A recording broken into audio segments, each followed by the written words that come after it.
Hi, everybody. Back to my series on the Great Conversation by Robert Maynard Hutchins.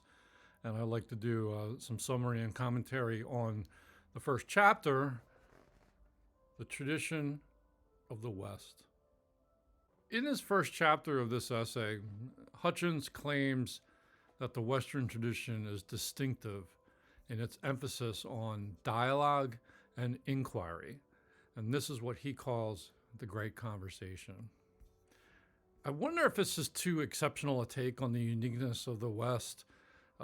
It feels a little bit dated in the way he's talking about it here. It's just something I wonder about. But according to him, this is quite a distinction that marks Western civilization from other civilizations. I'm not so sure, but let's give him the benefit of the doubt.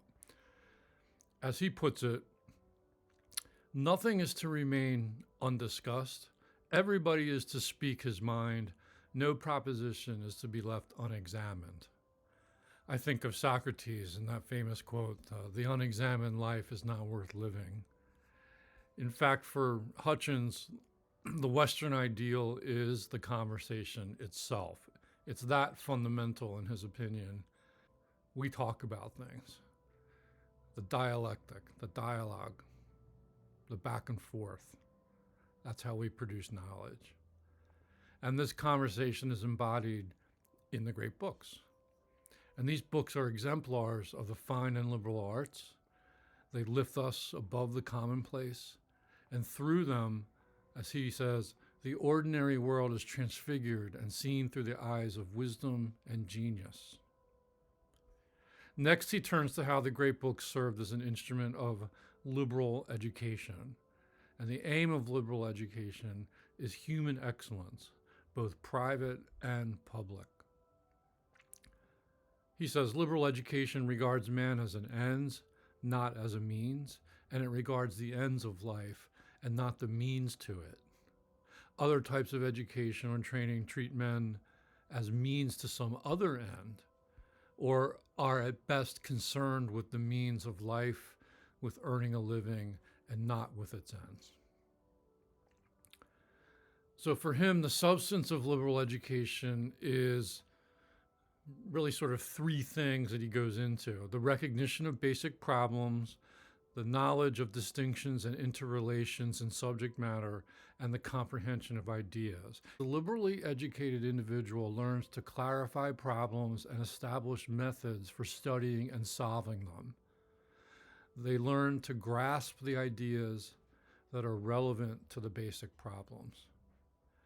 And on a side note, he says a liberally educated person is a generalist in spirit.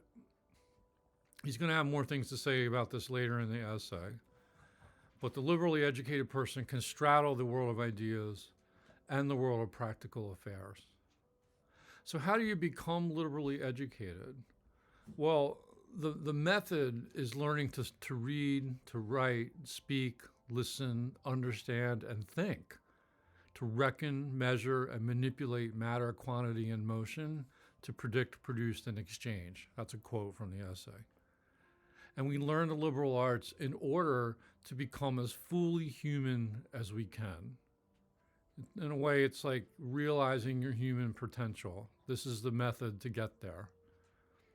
Now, until the turn of the 20th century, remember, he's writing this essay in December 1951.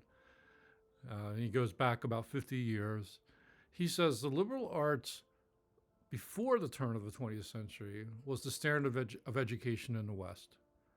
And Hutchins surmises that this devotion to liberal arts education must have fueled the rise of democracy and equal opportunity for full human development as a political ideal. So he's always connecting liberal arts to democracy. But all is not well in the modern world. The modern world is in crisis because the West has propelled this vision of practical and productive art that has moved the world to rush headlong in pursuit of technological change. But with all this rapid development, we don't really know how to deal with all this. And it's kind of distracted us away from the liberal arts. But a resurgence of liberal education, like he's advocating in these books, might show us a way in which to deal with that crisis. Formerly, the authors of great books were our greatest teachers. But do they still have something to teach us today? That's a question Hutchins will take up in his next chapter. Hope you'll like and subscribe to the channel and hit that notification bell. Also, check out the playlist for the great conversation, and you can get caught up on all the chapters that I cover. Thanks again. Hope to see you soon.